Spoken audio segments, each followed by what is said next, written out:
Bom dia, boa tarde, boa noite. Seja muito bem-vindo ao Bosch Talks, o podcast que leva você numa viagem pelo futuro das coisas. Eu sou a Marcela Varani e no episódio de hoje nós vamos falar sobre a capacidade da inteligência artificial de transformar o nosso futuro.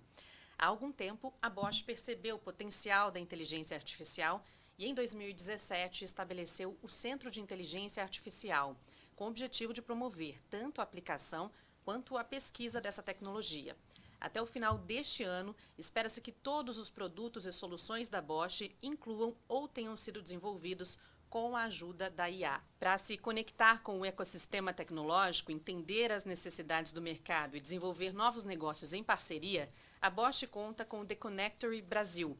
Localizados em Curitiba e em Campinas, são espaços de inovação dedicados à inovação colaborativa, atuando como uma plataforma de cocriação voltada para impulsionar o desenvolvimento de soluções inovadoras e novos modelos de negócios, especialmente aqueles que integram inteligência artificial e internet das coisas em vários setores.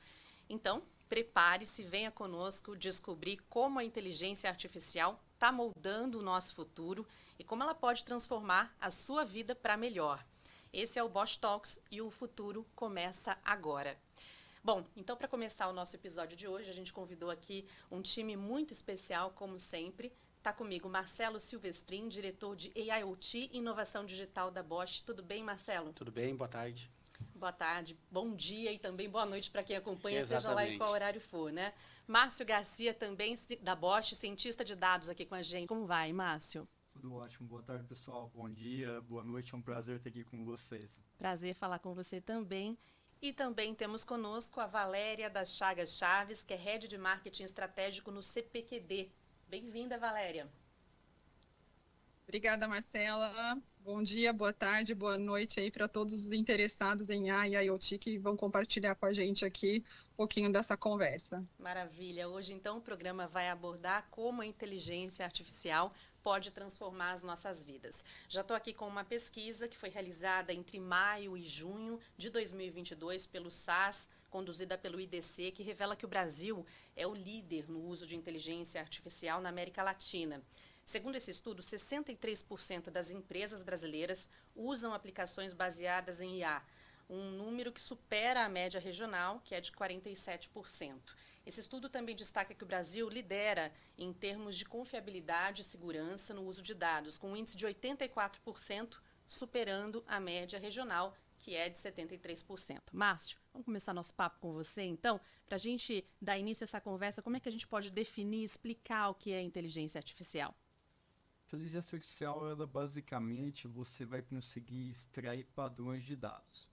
Então, se você vai trabalhar em um projeto de inteligência artificial, você tem na sua empresa ou você quer começar a estudar esse mundo, a primeira coisa que você precisa é ter em mãos o que nós chamamos de dataset. Ou seja, você precisa pegar dados e aí você vai começar a aplicar algumas técnicas, porque dentro da inteligência artificial você tem subcampos, que seria o machine learning, que é o aprendizado de máquina, o deep learning, que é o aprendizado profundo, e agora aí todo mundo deve estar muito feliz, algumas pessoas não estão brincando aí, ou usando o ChatGPT ou o Google Bird, por exemplo. Isso é um novo campo dentro da inteligência artificial, que é derivada do deep learning, que é a IA generativa. E depois a gente vai falar um pouquinho mais de Large Language Models. Esse campo, enfim, é muito bom, muito interessante. Outra coisa que é interessante para quem gosta de história, não é uma coisa nova, gente, tá bom? Esse termo começou basicamente lá após a Segunda Guerra Mundial, em 1950, basicamente pelo Alan Turing. Ele começou a estudar esse campo e em 1956 criou-se o nome inteligência artificial. É um universo gigante aí para a gente conhecer e descobrir, né? Isso mesmo. Marcelo, aproveitando aqui, ele já está trazendo alguns conceitos para a gente, né? Eu queria que você desse alguns exemplos práticos, né? De como a inteligência artificial se aplica já no nosso dia a dia. É interessante, né? Muitas vezes a gente fala em inteligência artificial, a gente já pensa naquele gadget, naquele celular. Algo de super ponta, elaborado. Algo super elaborado, eletrônico. E é muito legal a gente ver que, claro, né? Esses equipamentos é muito fácil você pensar. O teu celular, o smartwatch, O mapa que você usa para se deslocar hoje, quando eu vim para cá, eu usei um mapa para me trazer para cá, ele me ajudou a fugir de um congestionamento. Tudo isso é muito fácil, é o conceito que a gente acaba vendo no dia a dia. Mas também produtos que a gente nem imagina, como bolsas, sapatos, coisas que não têm uma eletrônica embarcada, também são influenciadas pela IA. Como? Pela maneira como ele é produzido. Então, hoje a gente consegue ver que praticamente tudo que a gente acessa de serviços, produtos, ou eles utilizam o IA, ou ele acaba tendo a influência da IA na sua manufatura. Quer dizer, a IA está em quase tudo que a gente vê de serviço, produto hoje. Está no nosso presente dia a dia. em vários processos. Em vários né? processos. Valéria, agora com você aqui, o Márcio estava falando um pouco aqui da machine learning, né? Parece ser um complemento aí à inteligência artificial. Como é que você poderia descrever para a gente a forma como as máquinas aprendem? É um mecanismo parecido ao nosso processo humano de aprendizagem ou não? Essa pergunta ela é bem abrangente, né? Eu acho que ali com a conversa do Márcio, a gente pode dizer que tudo começa em dados, né? Então, essa estruturação, todo o processo de tratativa de dados, muitas vezes vai estar considerando a máquina como ou um ambiente de organização desses dados, armazenamento, né? Ou uma forma de captura desses dados, né? Do que está em processo, o pessoal aí falou da indústria, por exemplo, né?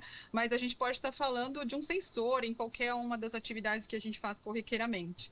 E eu diria que a gente está muito longe de ser parecido com o nosso processo de aprendizagem, né? A gente está considerando que historicamente, estamos no início da década da inteligência artificial, assim como foi a história da internet, né, do acesso aí em rede aos dados compartilhados. Então, a gente ainda tem um chão muito grande, um caminho complexo, porque a forma de pensarmos, transferir todos os parâmetros, as variáveis, né, que existem no nosso modelo mental para uma tomada de decisão é uma questão de alta complexidade. Então, talvez a gente possa compartilhar, com certeza, alguns exemplos muito básicos que estão automatizando uma série de comportamentos, de tendências, mas falta um chão aí bem grande para a gente chegar ao final dessa década com isso intrínseco em praticamente todos os processos das nossas vidas. Márcio, você pode citar para a gente aqui alguns exemplos do uso da IA nos processos, nas soluções da Bosch? Claro, a nossa empresa, é um prazer falar disso, né? A nossa empresa, ela vem se destacando nesse mercado há muito tempo. Como, Marcelo, você já mencionou, em 2017 nós criamos aí esse Centro de Inteligência Artificial. Começamos aí com mais de 200 profissionais direcionados a esses estudos. Hoje nós temos várias pessoas espalhadas dentro da organização, tanto na área administrativa quanto na área de engenharia de produto em si, olhando para isso, olhando para dados e tentando extrair o melhor que a gente consegue dos nossos dados, né? Para fazer produtos cada vez mais que agregam mais valor para a vida de todos nós. Por exemplo, nós vamos começar falando de dentro da nossa manufatura. Então, nós temos alguns casos de uso, que é o seguinte: nas linhas de montagem, nós temos muitas máquinas, né? Então, você, por exemplo, pode utilizar esses dados, a gente utiliza alguns dados dessas máquinas para poder prever quando que aquela máquina vai quebrar, quando que ela vai parar. Por quê? Existem alguns tipos de manutenção. Hoje nós temos, a maioria das empresas, algumas empresas ainda estão pensando na manutenção preventiva, não na preditiva. A preventiva, você fala assim, a cada 15 dias ou cada 6 meses eu vou pegar e vou parar a minha máquina e vou fazer uma manutenção. Quando você está acompanhando os dados da máquina, você consegue ser mais assertivo. Então a gente tem uma medida interna que é o OAE, que é basicamente a performance da máquina, o quanto tempo que aquela máquina fica parada ou trabalhando. Outro exemplo é um exemplo de um projeto que eu atuei recentemente, que é analisar as legislações brasileiras, para ver se aquela legislação ela é ou não aplicável aos negócios da empresa. Então, nós estamos aí no dia a dia auxiliando os advogados da empresa para conseguir extrair essas informações. Nós temos também, no caso de produto, um produto até interessante, que é para detectar sirene. Por exemplo, quando eu estava vindo para cá para fazer a gravação do podcast, teve uma ambulância do SAMU, falou, produto da Bosch no carro autônomo vai fazer esse papel que eu estou fazendo agora. Ou seja, eu comecei a ouvir a sirene e já, automaticamente eu dei caminho para a ambulância. Então imagina o carro autônomo, como que ele vai saber que ele precisa dar caminho para a ambulância? através do barulho da sirene. Então, nós temos um produto para isso. Nós temos também um produto de câmeras que, basicamente, a gente ensina a câmera a reconhecer, por exemplo, sinais de trânsito, reconhecer pessoas e por aí vai. E nós temos também um produto que é para detectar carros, veículos em situações pesadas de trânsito. Então, para a gente conseguir verificar, tem um problema no trânsito, esse tipo de coisa. E também a gente pode passar aqui algumas horas. Tem uma lista, disso. né? Isso. Mas aí você tem a agricultura de precisão, que a Bosch também está começando a atuar. Depois vocês dão uma olhada aí numa joint venture da Bosch com a Basso. É bem interessante aí o produto que a gente tem. Não necessariamente nós estamos utilizando inteligência artificial em si, mas é um produto que vai em vias dele. A inteligência artificial é uma das tecnologias mais revolucionárias da nossa época, transformando a maneira como vivemos, trabalhamos, interagimos com o mundo, né? Está cada vez mais presente em vários setores: saúde, educação, sustentabilidade, mobilidade, comércio. E quando a IA se junta à internet das coisas, IoT, surge o conceito de AIoT, Inteligência Artificial das Coisas. A combinação da IA com IoT está definindo o rumo para um futuro mais eficiente e sustentável. Essa integração permite não apenas a coleta de dados em grande escala, mas também a sua análise, interpretação, levando a decisões automatizadas, um pouco do que a gente já vinha conversando aqui, né? Valéria, por favor, quais são os principais desafios hoje em dia na capacitação, no preparo aí das pessoas para o uso da IA no dia a dia?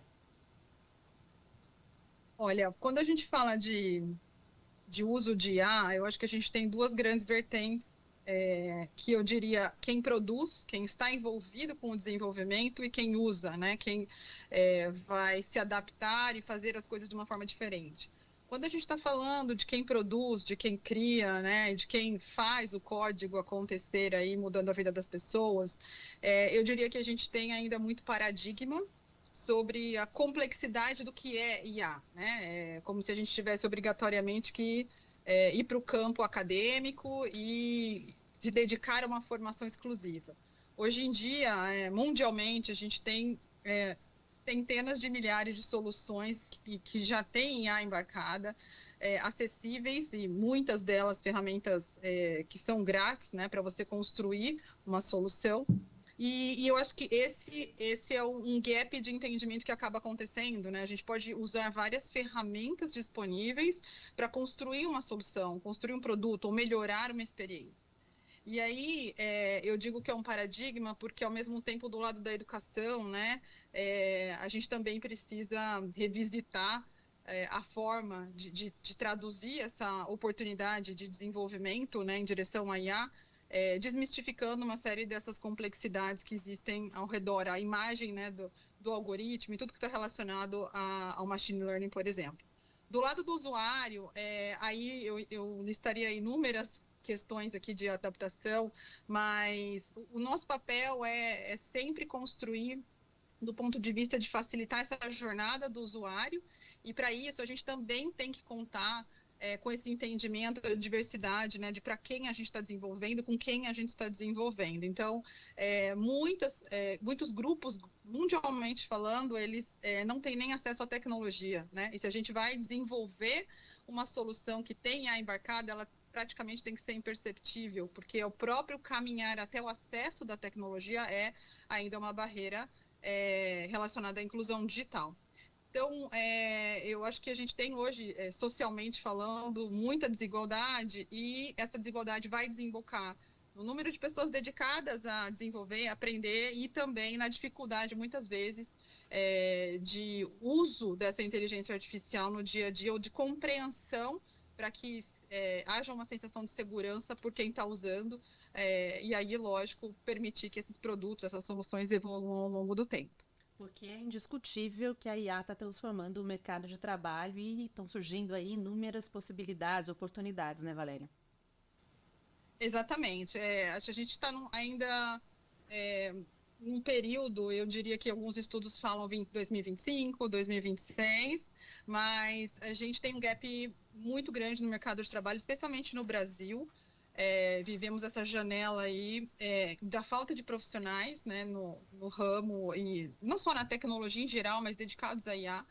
E aí é uma briga, né, que vai dos interesses, né, das empresas, e essa digitalização, essa transformação dos processos, essa virtualização da nossa vida, né, online, ela faz com que essa busca tecnológica aconteça em todo tipo de empresa, seja num hospital, numa experiência alimentar, seja no nosso dia a dia e no nosso trabalho. Então, é muito além de você estar usando um dispositivo, né? É a forma pela qual você interage com não só máquinas, mas também pessoas. Então, entendendo desafios e oportunidades no mercado de trabalho, esse gap de profissionais, ele pode ser explorado de uma forma mais organizada, e eu diria pelo compartilhamento de interesses, né, entre governos, empresas e organizações não governamentais, porque essa aceleração dessa capacitação também é uma oportunidade de desenvolvimento econômico, né? Quando a gente fala isso, a gente está dizendo que se fizermos bem feito um programa de desenvolvimento, a gente pode não só aumentar a empregabilidade dessas pessoas, mas transformar a vida das pessoas que hoje podem codificar e sair dessa necessidade de ter uma formação acadêmica completa, não desmerecendo, né, a graduação, mas estarem além, né, dessa visão econômica restrita que existe para quem não tem acesso a esse tipo de cultura e de educação tecnológica, né? Então, eu acho que faz parte essa tríade, agindo em conjunto globalmente e, obviamente, no nosso país, né? Para que a gente surfe melhor essa onda e consiga transformar isso em resultado econômico para pessoas, empresas, né, e nações. Nessa linha ainda, né, do processo todo de aprendizagem, da educação que você está citando e todos os desafios, né, a inteligência artificial poderia personalizar, ser usada para personalizar o processo de aprendizagem, né, atender aí a demandas, necessidades individuais de cada um. De que forma isso poderia acontecer? É interessante você tocar nesse ponto, Marcela, porque eu particularmente sou mãe atípica, né, e acompanhei um dos meus filhos com essa dificuldade de visão subnormal e algumas questões de transtorno de aprendizagem. E tem um ponto muito importante que quando a gente diz, né, de diversidade, a gente pode voltar até tecnicamente no estudo do Google, que a gente tem o projeto Aristóteles, que já mencionava que inovação vem dessa diversidade de pessoas, de comportamentos, né, de toda essa cultura, da forma de pensar, além dessa diversidade que inclui a forma de transmitir e de aprender, que é particular do indivíduo, né? E eu achei muito interessante um vídeo que foi compartilhado inúmeras vezes recentemente sobre uma ação de monitoramento de estudantes, né, em que a gente tinha ali um guardião se aquela criança estava ou não com o olhar no conteúdo, se ela estava olhando para outro lugar, pensando lá na Lua, né? E aí isso gerou um debate com os nossos amigos próximos, assim, muito relevante, que era sobre o que é personalizar e o que deveria ser essa agregação de valor na educação. Então, muito facilmente a gente pode querer usar a IA para padronizar, como a gente sabe, os algoritmos eles vão aproximar o que é parecido, né? Uhum. Mas a forma de aprender ela pode ser diversa e os impactos também podem ser diferentes. Então, eu entendo que uma das grandes oportunidades que a gente tem é contemplar a diversidade de uma forma muito mais abrangente, muito mais inclusiva, para qualquer fase da nossa vida. É necessário que a gente entenda que, a partir, né, dessa década, inúmeros trabalhos vão surgir, inúmeras oportunidades de mercado vão nascer, e vai ser necessária continuamente essa adaptação, né, do nosso conteúdo, da nossa forma de atuar, e a IA deveria acelerar essa experiência, ela deveria ser capaz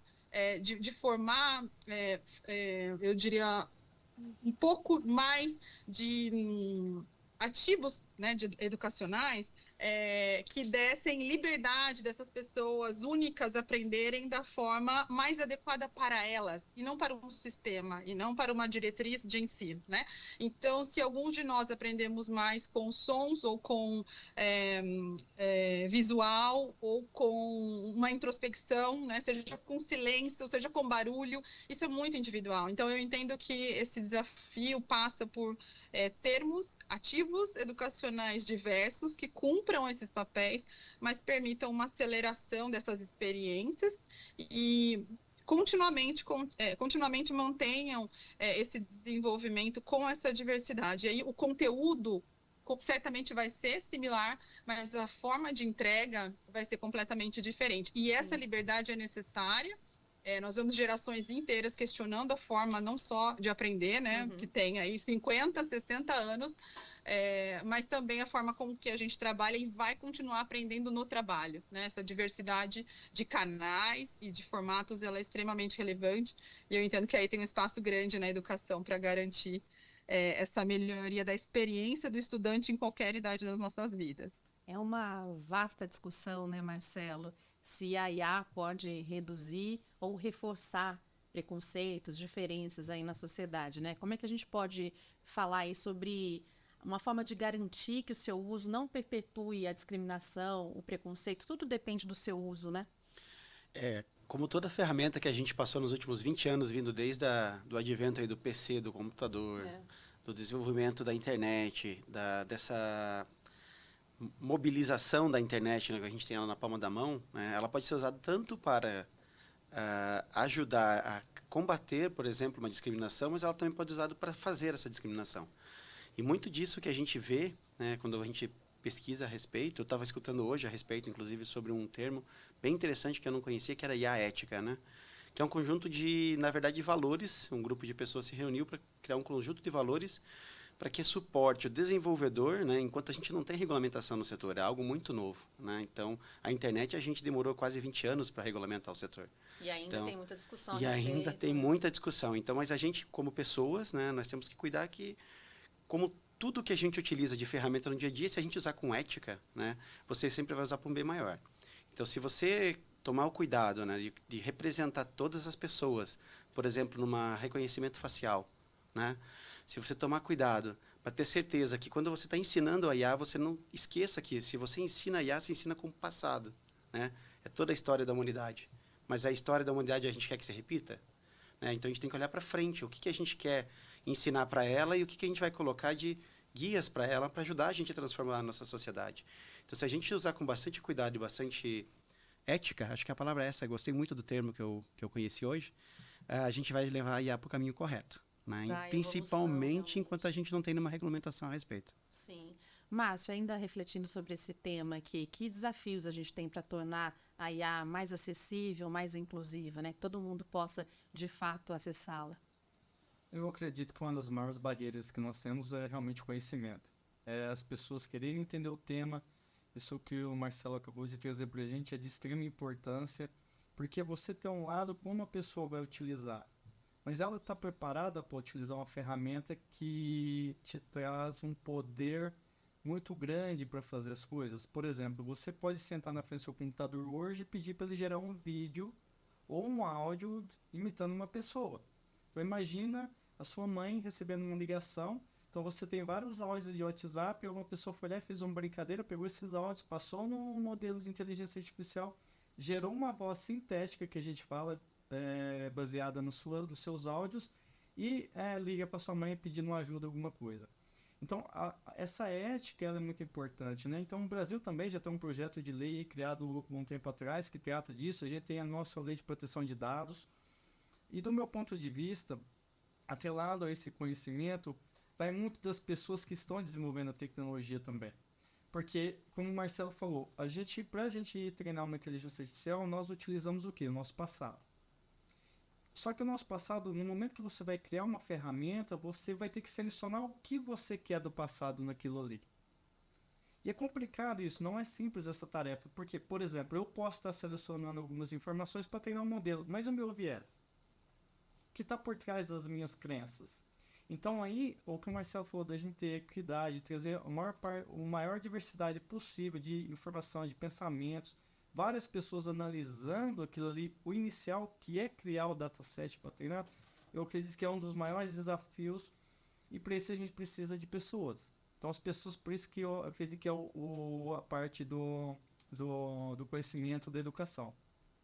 Tem mais algumas coisas no nosso país, estruturalmente, a gente já foi mencionado a questão de educação. nós temos alguns caminhos para fazer. E, é claro, tem também a parte de investimento, porque, por enquanto, ainda não é uma tecnologia barata. Por quê? A mão de obra ela é cara para você ter acesso a essa mão de obra. Para você rodar um modelo de inteligência artificial, ter o que nós chamamos de infraestrutura, né? Ter lá um servidorzinho, também não é um hardware barato, dependendo do modelo que você for utilizar. Então, ele encaria esses três principais desafios: educação, investimento e infraestrutura. Certo? Esse foi, inclusive, um dos temas que eu estava escutando hoje de manhã no podcast que eu estava ouvindo, que é justamente tem que tomar cuidado, né, para não transformar a IA num novo ponto de discriminação, onde as pessoas que não têm acesso, ou os países que não têm acesso, as culturas que não têm acesso à IA, podem ser novamente descriminalizadas. Então, é algo que a gente tem que tomar bastante cuidado e faz parte, né? Nessas horas, puxando um pouquinho a sardinha para o nosso lado, né? Essas horas é bom estar na Bosch, né? A Bosch é uma empresa que prega, se a gente seguir os valores da Bosch, ninguém vai ter dificuldade nenhum de desenvolver uma IA com ética, né? Porque já está nos nossos valores desde sempre. Então, isso é uma coisa fantástica e eu tenho certeza que a gente não vai correr esse risco de cometer esse erro. Bem lembrado, Marcelo. A gente tem internamente a nossa conduta para desenvolver soluções e modelos de inteligência artificial. Então, nós sempre fomos e somos uma empresa muito ética, né? Então, a gente preza muito essa parte. Uma diretriz aí para seguir, né? Tecnologia para a vida, né? Isso. Diga lá, Valéria. Acho que um ponto importante que foi citado agora é esse exemplo que a Bosch acaba sendo, né, para grandes empresas, pequenas empresas, todos os líderes e as equipes que trabalham com esse desenvolvimento de IA, porque não é fácil hoje em dia você ter um time representativo da sociedade desenvolvendo IA. Então, essa garantia tem que vir das lideranças de projeto, né, que você tenha não só personalidades, competências distintas, conhecimentos adicionais, porque, como foi dito, o viés ele é inconsciente, né? E para trabalhar esse viés inconsciente, a gente precisa do maior número de pessoas diferentes confrontando uma realidade para que se construa, de fato, alguma coisa que tenha o menor viés possível dentro daquele contexto. Então, o meu chamado aí para os líderes, né, identificarem se esses times estão diversos, né, seja em qualquer uma das perspectivas dessa diversidade, mas a gente precisa garantir essa colaboração para que esse viés seja minimizado. Ótimo. Agora eu queria saber de vocês a respeito, trazendo aqui para o tema uma outra agenda que é urgente, né, que é a agenda ambiental, falar um pouquinho dos impactos ambientais relacionados aí ao uso intensivo de recursos computacionais em IA. Márcio. Esse tema ele é bem interessante, né? E ele é preocupante, e todos nós sabemos disso. A nossa empresa, por exemplo, se tornou carbono neutro há pouco tempo. O ano passado, se não me engano, Marcelo? É isso mesmo, né? Em 2020 já. 2020, é verdade. Nossa, 2020 faz tempo já. Nossa, como está passando, né, esse tempo. Então, e mesmo assim, a gente tem meta de continuar reduzindo. Então, nós temos essa preocupação constante. E, por exemplo, porque um dos maiores problemas que a gente vê é o consumo de energia, como você já falou. Então, nós precisamos, para rodar um modelo de inteligência artificial, ou treinar ele que seja, nós precisamos aí de muita energia, né? Esse é um dos principais motivos. E atrelado a isso, se você parar para pensar também, você precisa de uma grande quantidade de dados para treinar um modelo, dependendo do business que você for resolver, né? Dependendo do problema que você for resolver. E precisa também de uma grande quantidade de água nos sistemas de refrigeração. E aí, atrelado, se você parar para pensar, olha, eu estou consumindo muita energia, mas eu tenho que consumir água para refrigerar. E aí também, essa energia ela é gerada como? Ela vem de gás, ela vem de carvão. Aí eu estou gerando também emissão de carbono. Então, é bem complicado. E aí tem algumas outras discussões em andamento também que são interessantes, que é o seguinte. Se você para analisar na parte de marketing, né? Então as empresas aí estão, eu quero entender o perfil do meu consumidor, eu quero ver o que ele está clicando. Basicamente, ela quer tomar a decisão por você, simplesmente é isso. Então você está induzindo, de certa forma, a pessoa a consumir mais. Se você vai induzir a pessoa a consumir mais, dependendo o produto, você vai ter que extrair mais recurso natural. Então já tem pessoas questionando isso. É certo nós, como sociedade, humanidade, fazer isso? induzir esse consumo? Tem empresas, por exemplo, que já estão tomando a decisão de não criar ferramentas para ajudar alguns business, alguns negócios. Por exemplo, a parte de extrair combustíveis fósseis. Já tem empresas que estão falando, olha, nós não vamos trabalhar com isso daí. Né?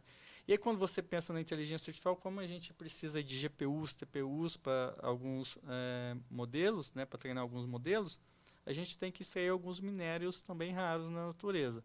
Então, tem vários impactos. E aí, tem essa questão que nós nos chamamos de Boschianos, a gente se orgulha muito da nossa empresa. Né? Então, nossa empresa, por exemplo, ela tem solução completa de hidrogênio verde. Então, para gerar hidrogênio verde. Então, por exemplo, você poderia pegar essa solução para gerar energia que você vai alimentar o seu data center. Então, para ver, nossa empresa está preocupada com a parte ética, mas também está preocupada com o impacto que as nossas soluções vão ter no mundo em termos de meio ambiente. Eu acho assim, isso complementando, né, quando a gente fala de sustentabilidade, por isso que eu acho que o Brasil tem um papel muito forte e importante no futuro da inteligência artificial, que é algo que o nosso ecossistema aqui, a gente sempre esquece um pouco. 85% da energia elétrica que a gente utiliza no Brasil, ela já é livre de carbono, de emissões de carbono. São poucas os países no mundo que tem isso. Se eu não me engano, o Brasil está em segundo ou em terceiro no mundo todo.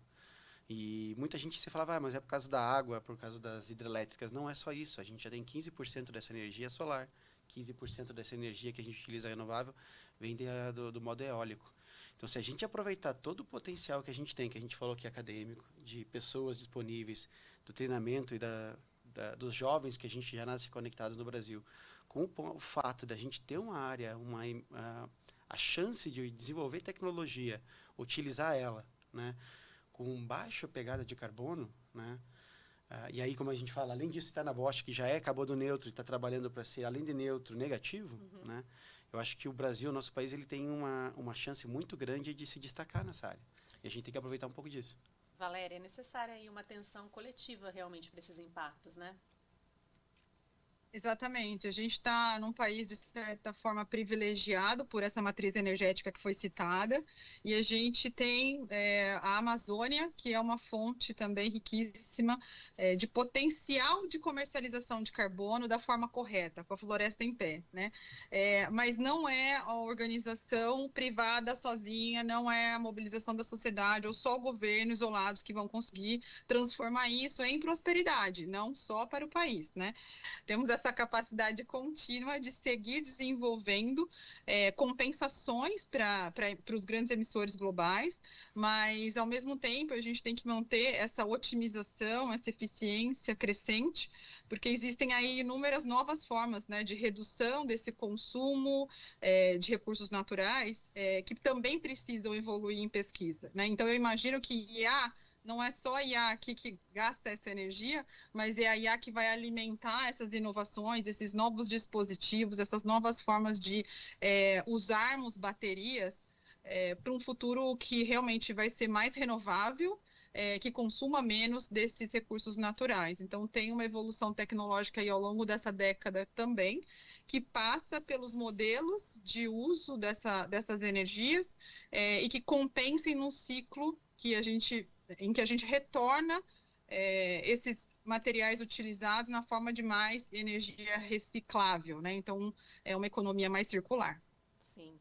E antes de seguir aqui com o nosso papo, eu quero fazer um convite a você, nosso ouvinte, que tradicionalmente acompanha o Bosch Talks em áudio. Eu quero lembrá-lo que há algum tempo nós estamos disponibilizando também os nossos conteúdos em vídeo. Então, caso você ainda não esteja inscrito no nosso canal do YouTube, é só acessar youtube.com/Bosch Brasil Oficial, se inscrever lá para receber sempre nossos conteúdos, tá? Agora, se você já é um espectador habituado aqui ao YouTube, nosso convite também é para você conhecer todas as nossas 3 temporadas do Bosch Talks disponíveis nas plataformas de podcasts, em todas as plataformas de podcast, tá? Voltando aqui então com o nosso papo, entrando num outro tema também super importante, que é a cibersegurança. Márcio, quais os principais aspectos de cibersegurança que se relacionam ao uso da inteligência artificial? Bom, nós, desde o início aqui da nossa conversa, a gente vem falando que para a gente ter inteligência artificial, o combustível é dados, né? Então aí nesse mundo dados é o nosso ouro. Quando você pensa em cibersegurança, não é diferente disso. Então nós podemos, por exemplo, a gente, dependendo da empresa, do tamanho da empresa, você pode ter um tráfego considerável na sua rede. Então você pode estar aí diariamente coletando, ou a cada minuto, cada segundo, coletando informações do que está acontecendo na sua rede. Essas informações, você pode ter log dos seus sistemas, você pode ter log do comportamento dos usuários. Com isso você consegue desenvolver modelos até mesmo para predizer se alguma coisa vai acontecer dentro da sua empresa nesse sentido. Então você tem outra coisa que é interessante, que é você, através desses dados, você às vezes não precisa ter um modelo de inteligência artificial em si. Você pode utilizar técnicas de ciência de dados para detectar anomalias. Então você está ali analisando os dados e fala, opa, peraí, que isso aqui não está legal, né? Às vezes não precisa em si de um modelo de inteligência artificial. Um outro item que é bastante interessante, dentro das empresas, às vezes a gente sofre muito o chamado engenharia social, né?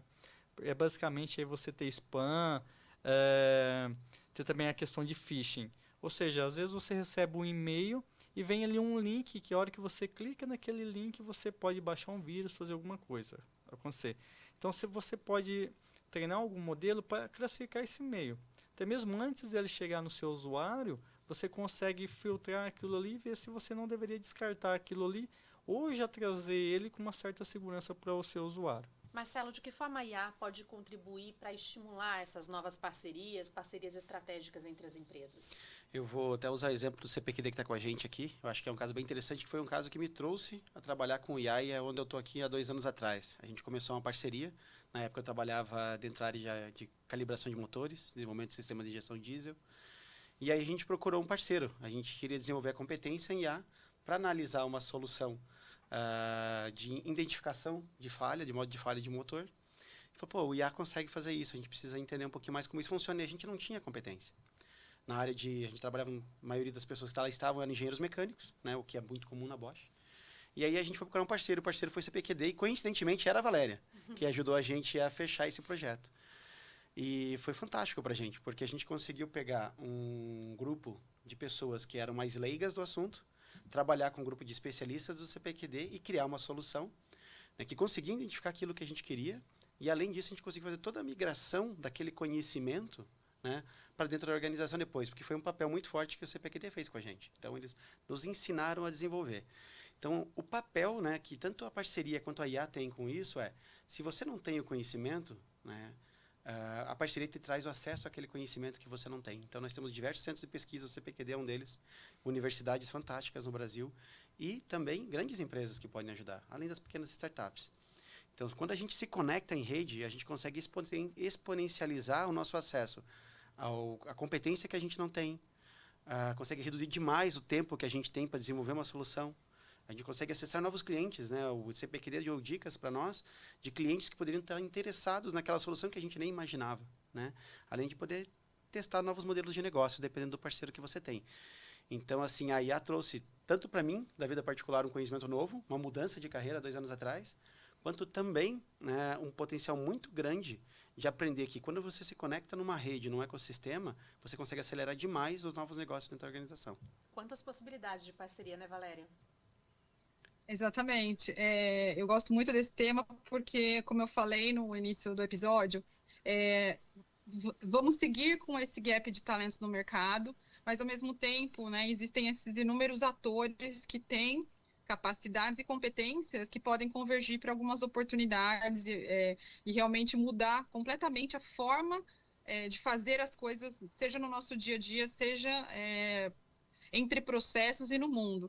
E é interessante esse caso, especificamente aí, a gente está falando de indústria automobilística, né, que tem toda essa caracterização ali, mas os modelos de IA, eles servem para inúmeras aplicações, e eu gosto muito de dar 2 exemplos que nos ligam aí a formas disruptivas de gerar eficiência, né?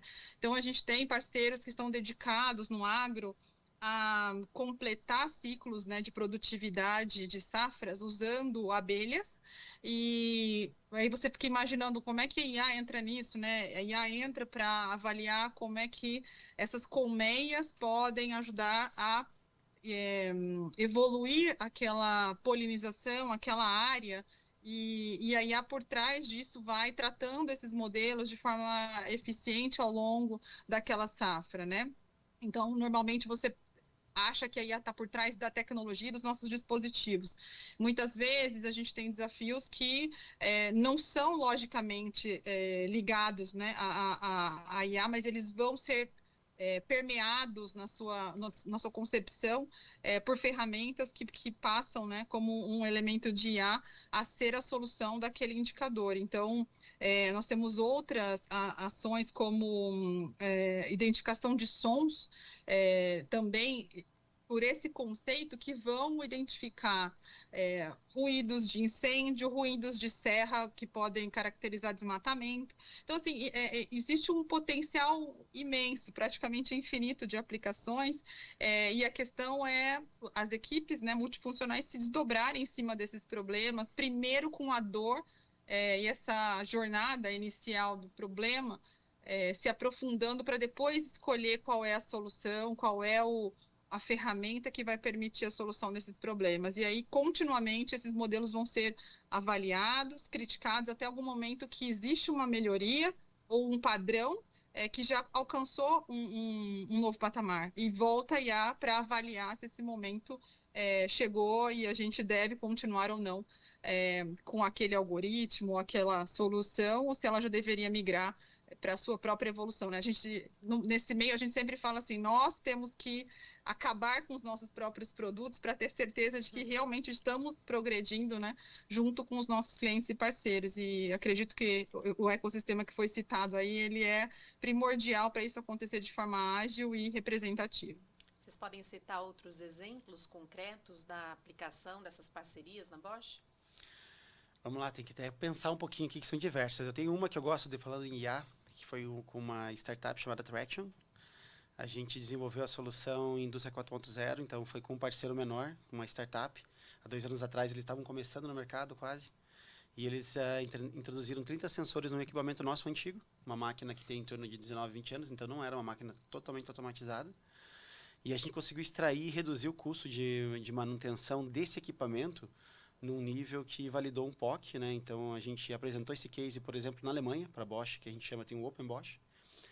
E via Open Bosch a gente aprovou o case como um case de sucesso, e essa startup hoje ela é uma fornecedora dessa solução de manutenção preditiva para toda a Bosch no mundo inteiro. Então já tem mais de 300 sensores instalados na Bosch no mundo todo hoje, sendo utilizados e testados. A gente tem parcerias, por exemplo, uma que até o Márcio trouxe, com a BASF, né? Então uma parceria mais clássica com uma grande empresa. Foi feita uma joint venture, num modelo bem tradicional, mas é uma parceria. No qual a BASF entrou com o conhecimento que ela tem de agronomia, né, com todos os mapas agronômicos e inteligência que ela tem daquilo, e a Bosch entrou com a competência que a gente tem de sistemista, que foi introduzir câmeras, introduzir controles, para que os sprayers pudessem reduzir em até 96% a utilização de agroquímicos, né? Então isso é tudo na veia, IA, parcerias e a sustentabilidade. Tudo se complementando aí. Além disso, por exemplo, você consegue fazer outras parcerias, né? Por exemplo, tem o programa de Inova Talentos.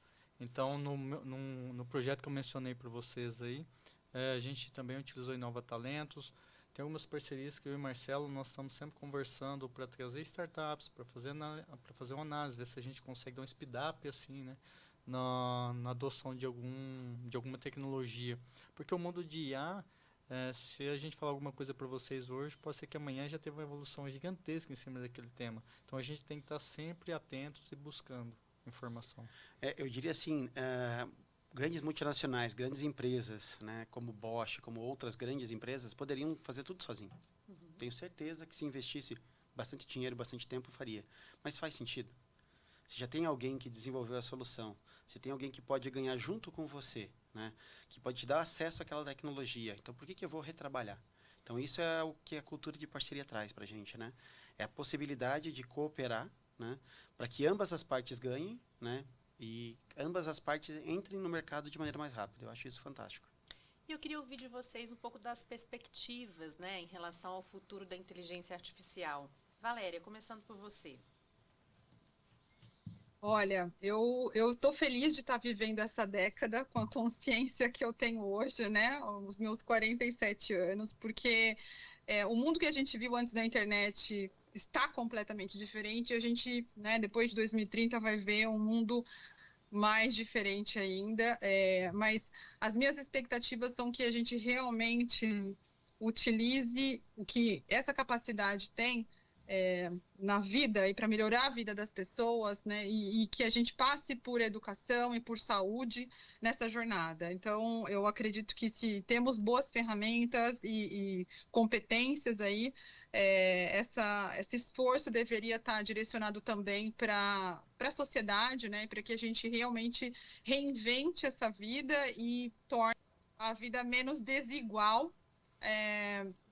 Como a gente está começando a década de 20. Então, eu acredito que os desafios são grandes, mas a humanidade está preparada, está pronta e precisa focar nas pessoas e na qualidade de vida para manter essa visão realmente de um planeta melhor e de uma sociedade cada vez mais igual. Suas expectativas, Marcelo? Eu tenho certeza absoluta que a IA vai transformar a maneira, né, como a gente vive, né, e depende de nós que estamos aqui, né, e todos nós, em transformar essa maneira de viver de uma maneira melhor, né. Então, tenho certeza que ela vai impactar positivamente, principalmente a área de saúde. Eu vejo com um potencial fantástico para que todos consigam ter acesso a uma saúde cada vez de mais qualidade, educação igualmente. Então, eu acho que a gente tem que se dedicar para isso, para que isso seja permeável a toda a sociedade. E você, Márcio? É suspeito eu falar porque eu sou da área, né? Então, apaixonado na área? Né? Então, apaixonado da área, né? Eu tenho certeza que vai ter um trabalho bem longevo, né, com isso, inclusive. Então, eu brinco com os colegas de trabalho que a gente já pode começar a preparar uma das filhinhas do meu amigo lá de 2 anos para continuar o nosso trabalho, né? Mas, enfim, eu vejo perspectivas muito positivas, porque eu diria que uma das maiores capacidades de nós, seres humanos, é a capacidade de adaptação. Então, se a gente pegar todas as evoluções que nós passamos aí nos últimos anos, né, desde a invenção da energia, até a questão de internet, smartphones, o ser humano vai se adaptando. Ele vai sobrevivendo e ele vai ficando cada vez mais capaz. E eu acredito que agora a inteligência artificial ela vai potencializar muito nós como seres humanos. Então, ao invés da gente olhar para a IA com receio, a gente tem que olhar para isso como o seguinte, olha, como que eu posso utilizar isso para melhorar a minha vida? Ou melhorar a vida de quem está ao meu redor? Como que eu consigo fazer isso? E aí, trazendo os números, né, como cientista de dados, sempre números e dados, né?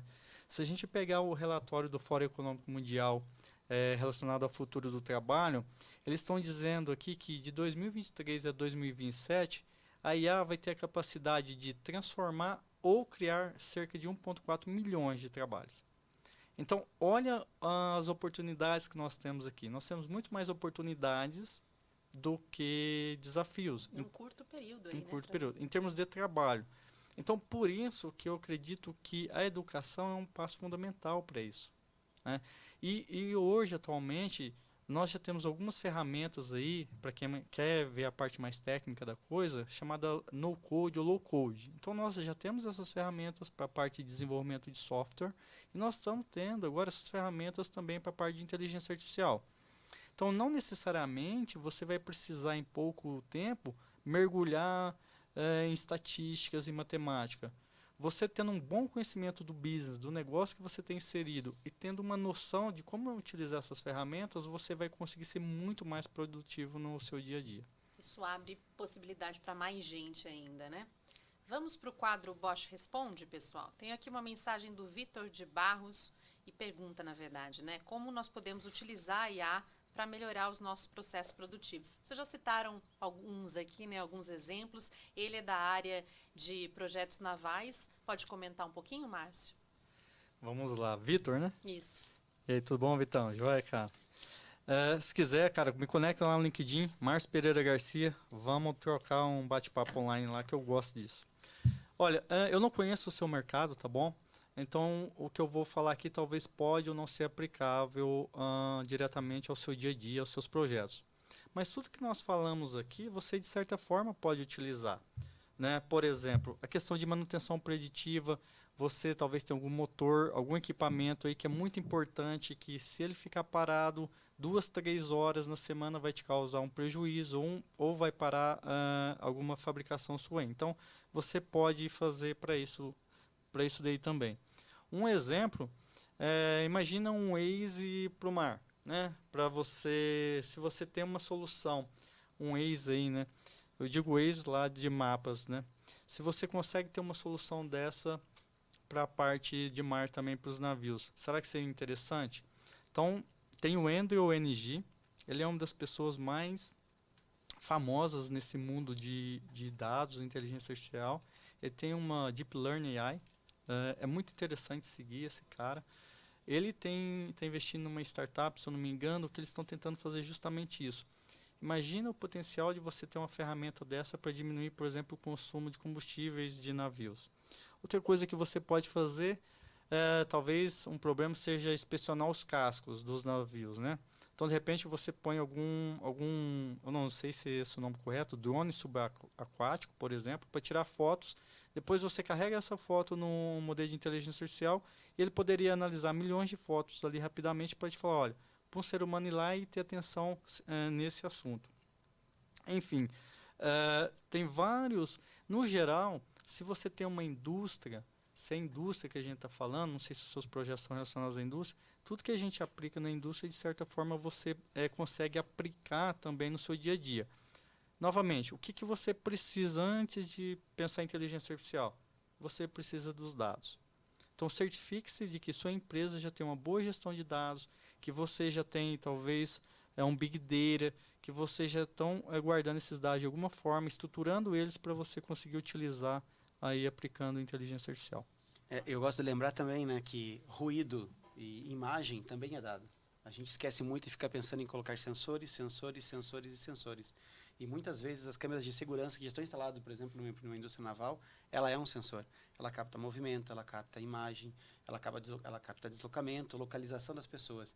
Então, assim, quando você olha, por exemplo, numa indústria naval, tenho certeza que o tema segurança é bem importante. E tem muita IA pronta já, de prateleira. Nós temos, inclusive, na Bosch, né, no sistema de segurança, que você já consegue colocar predisposição para simplesmente te avisar se um operador deveria ou não estar lá. E se ele estiver naquele local e ele não poderia, um alerta vem e você recebe. Então, tem muita coisa pronta para essa indústria que também é possível utilizar e adaptar.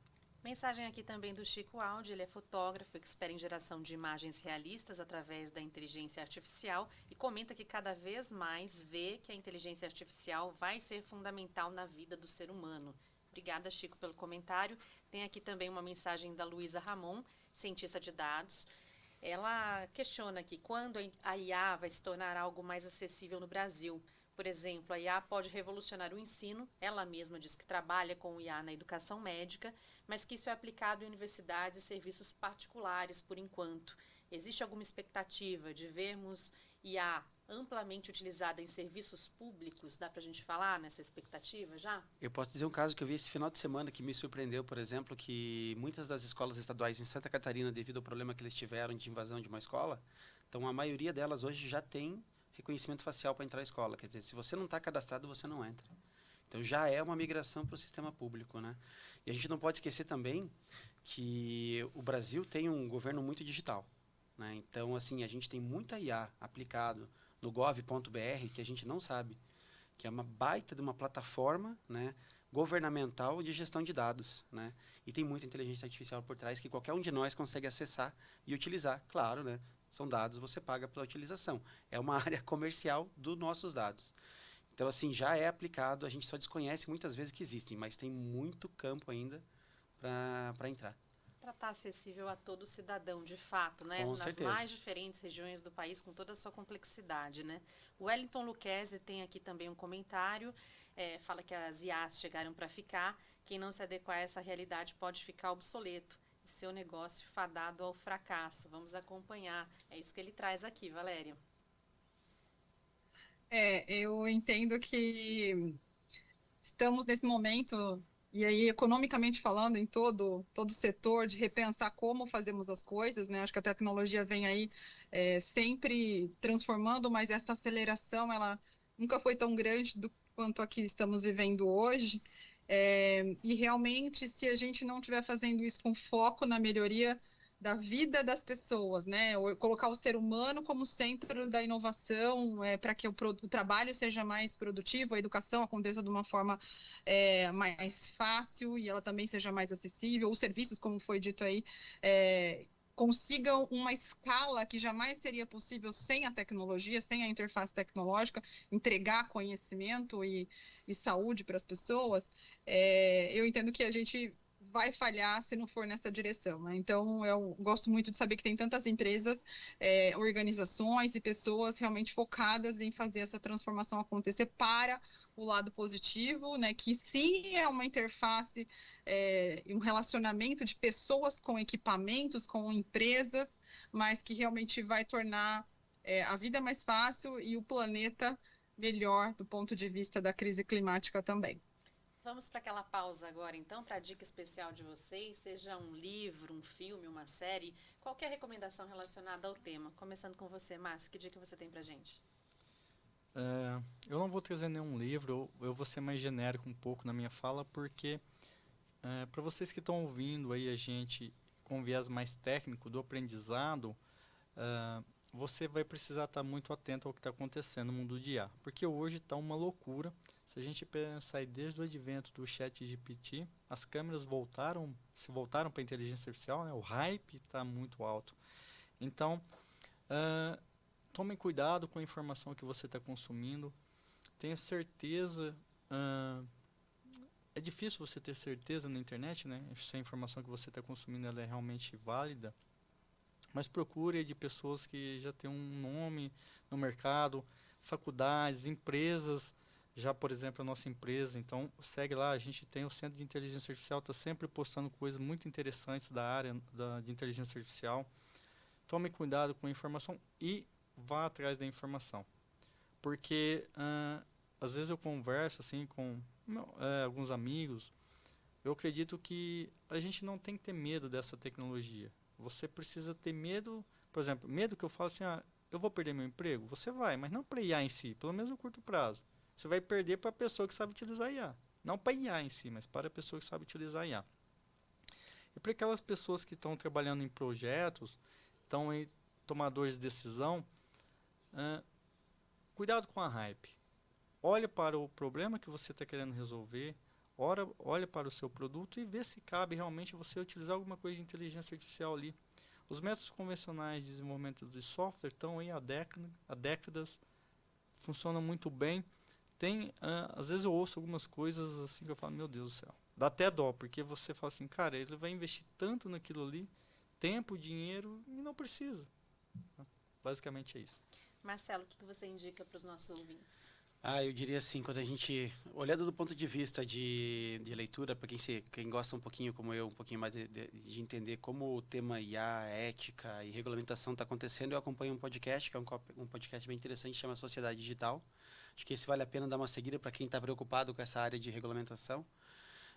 E também para falar um pouquinho também de ecossistemas, que eu comecei com eles indo para o lado do ecossistema e depois descobri que eles estavam discutindo bastante a regulamentação da área. E também a dica não tentem fazer tudo sozinho, né? Que a gente pode fazer tudo sozinho, a gente pode aprender tudo sozinho, mas o aprendizado com o colega do lado, às vezes não é nem empresa, é com o colega mesmo, um do lado do outro, é importante nessa área, porque eu migrei de carreira, saindo de uma área de engenharia de hardware para software e AI, conversando, aprendendo e trocando. Então, eu acho que isso é muito importante para você continuar se desenvolvendo nesse mundo novo, que como o Márcio já trouxe, todo dia é um dia diferente, todo dia tem uma novidade. Valéria, o que você pode compartilhar com a gente? Eu trouxe 3 sugestões, né? E aí pensando um pouco também no interesse de cada um, menos técnico, mas mais sobre questionar, então, para onde estamos indo, né? O primeiro livro que eu recomendo é o 21 Lições para o Século XXI, do Harari. Lá não só tem a questão do dado, né, da tecnologia, mas tem as inúmeras variáveis de transformação para essa década e uma reflexão muito importante para quem quer fazer o mundo melhor, né? O Momento de Voar, da Melinda Gates, ali a gente tem um pouco desse viés da representatividade, e das questões necessárias da diversidade para a IA. É um livro que fala bastante sobre diversidade de gênero, mas aí começam os vieses e essa tratativa, inclusive com a história da Microsoft por trás, é muito interessante. E o último, aqui na verdade é um filme que eu assisti junto com os meus filhos, mas me ajudou muito a entender onde essa diferença, né, social pode chegar. Então, para quem gosta aí, existe um filme chamado Jogador Número 1. Do ponto de vista de enredo, não vou dar spoilers, mas eu achei uma reflexão muito importante social, né, de onde a tecnologia pode nos levar e manter uma certa desigualdade. Então, Steven Spielberg, diversão garantida, e aí para quem é geek e gosta aí de um desafio, acho que refletir sobre a sociedade do futuro naquele filme faz a gente repensar realmente as decisões de hoje que a gente tem que tomar. Entretenimento e reflexão, né? Dicas valiosas. Obrigada, Valéria, Marcelo, Márcio, pela participação. Nós chegamos ao fim deste episódio do Bosch Talks. Gostaria de agradecer a todos que acompanham o nosso programa, convidá-los a nos seguir nas redes sociais. Eu sou a Marcela Varani e esse foi o Bosch Talks, o podcast sobre o futuro das coisas. Os nossos programas são mensais.